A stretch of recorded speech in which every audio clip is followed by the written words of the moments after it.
नमस्कार दोस्तों, Krishna education and book review channel में आपका स्वागत है।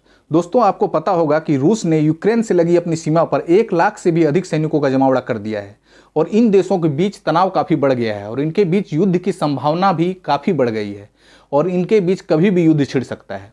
अमेरिका की ओर से यूक्रेन को सैन्य मदद की मंजूरी मिलने के बाद अमेरिका ने हथियारों की पहली खेप यूक्रेन भेज दिया है। इन हथियारों में यूक्रेन की सीमा पर तैनात यूक्रेनी सैनिकों के लिए हथियार भी शामिल हैं। यूक्रेन के साथ अमेरिका और नाटो देश के सैनिक भी शामिल हैं। इसी कारण से यदि युद्ध होता है तो ये तीसरे विश्व युद्ध की आहट भी समझी जा सकती है। दोस्तों, आज के वीडियो में हम यूक्रेन और रूस के बीच विवादों के बारे में समझेंगे। किन कारणों से इन दोनों के देशों के बीच विवाद है और युद्ध जैसी स्थिति आ खड़ी हुई है। आखिर क्या कारण है कि रूस ने अपने 1 लाख से अधिक सैनिकों को यूक्रेन से सटी हुई अपनी सीमा पर भेजा है। अतः दोस्तों, यहाँ एक बात और, यदि आपने हमारे चैनल को सब्सक्राइब नहीं किया है तो सब्सक्राइब कर लें, क्योंकि मैं आपके लिए इसी तरह की जानकारीपूर्ण वीडियो लाता रहता हूँ। दोस्तों, इससे पहले कि हम रूस और यूक्रेन के बीच विवादों के बारे में बात करें, हम इन दोनों देशों के बीच संबंधों को जान लेते हैं। इन दोनों देशों के बीच किस प्रकार के संबंध हैं तथा इन दोनों देशों के बीच अभी तक क्या क्या घटनाएं घट चुकी है। तो चलिए दोस्तों, हम लोग आगे बढ़ते हैं। दोस्तों, 1991 में यूएसएसआर यानी यूनाइटेड स्टेट ऑफ सोवियत संघ का विघटन हो गया था। इसके विघटन के पश्चात 15 देशों का निर्माण हुआ, जिसमें रूस सबसे बड़ा देश था और इसके अलावा 14 अन्य छोटे छोटे देशों का निर्माण भी हुआ, जिसे आप हमारे बैकग्राउंड मैप में देख सकते हैं। दोस्तों, ये देश थे एस्टोनिया, लातविया और लिथुआनिया, बेलारूस, यूक्रेन और मोल्डोवा, जॉर्जिया, आर्मेनिया और अजरबैजान, कजाकिस्तान, उज्बेकिस्तान और तुर्कमेनिस्तान, किर्गिस्तान और तजाकिस्तान। यानी दोस्तों, 1991 से पहले यूक्रेन रूस का ही एक भाग था और यूक्रेन के 1991 में एक अलग देश बन जाने के बाद रूस और यूक्रेन के संबंध काफ़ी खराब रहे हैं। मित्रों, यूक्रेन को आप हमारे पीछे के बैकग्राउंड मैप में देख सकते हैं। यह यूरोप में पूरी तरह से धंसा हुआ दिखता है और इसका अधिकांश भाग यूरोप में ही है। मित्रों, रूस यूक्रेन में हमेशा से एक ऐसा नेता चाहता था, ऐसा राष्ट्रपति चाहता था जो रूस का समर्थन करता हो। लेकिन 2014 में जब यूक्रेन ने रूस समर्थित राष्ट्रपति को उनके पद से हटा दिया और वहां पर नए राष्ट्रपति का चुनाव किया, तो इससे रूस को बहुत बड़ा धक्का लगा और रूस इससे क्रोधित हो गया। इससे क्रोधित होकर रूस ने दक्षिणी यूक्रेन के क्राइमियाई प्रायद्वीप को अपने कब्जे में ले लिया।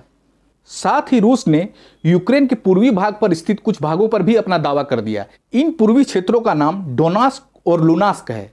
दोस्तों, आप मेरे पीछे के बैकग्राउंड मैप में इन दोनों स्थानों को देख सकते हैं। दोस्तों, इन दोनों क्षेत्रों को यानी डोनास्क और लुनास्क को संयुक्त रूप से डोनबास रीजन के नाम से जाना जाता है।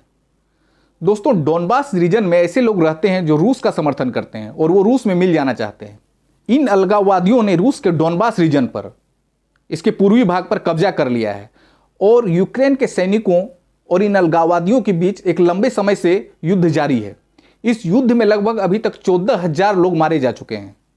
तो आइए दोस्तों, हम रूस और यूक्रेन के वर्तमान विवादों के बारे में जानते हैं कि आखिर किस कारण से इन दोनों के बीच अभी युद्ध जैसी स्थिति बनाई है। मित्रों, यूक्रेन के क्रीमिया और डोनबास रीजन में नेचुरल गैस का विशाल भंडार है, जहां पर अभी रूस का कब्जा है।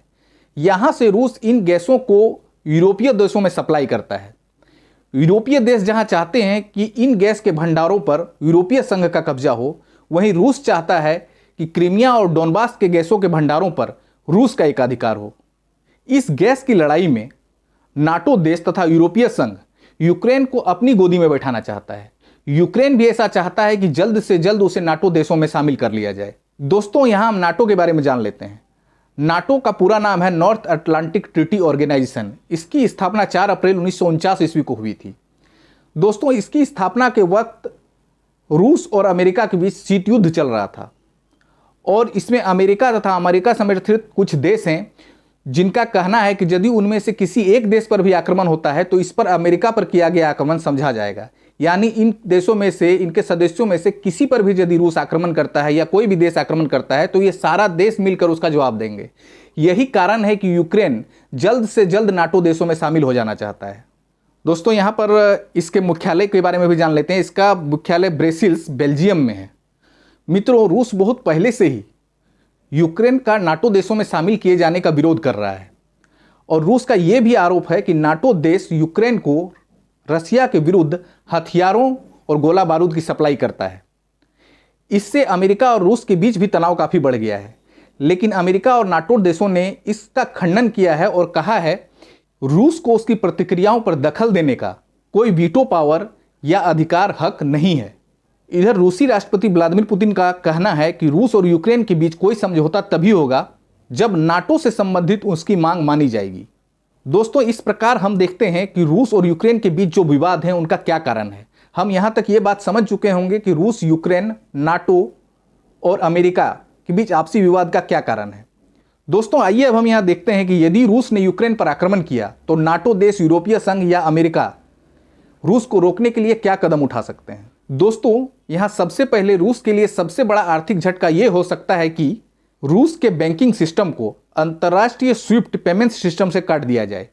यह रूस के लिए बहुत बड़ा आर्थिक झटका होगा। रूस के साथ एक शक्ति यह भी की जा सकती है कि जर्मनी में रूस के नॉर्ड स्ट्रीम 2 गैस पाइपलाइन को चालू करने से रोक दिया जाए।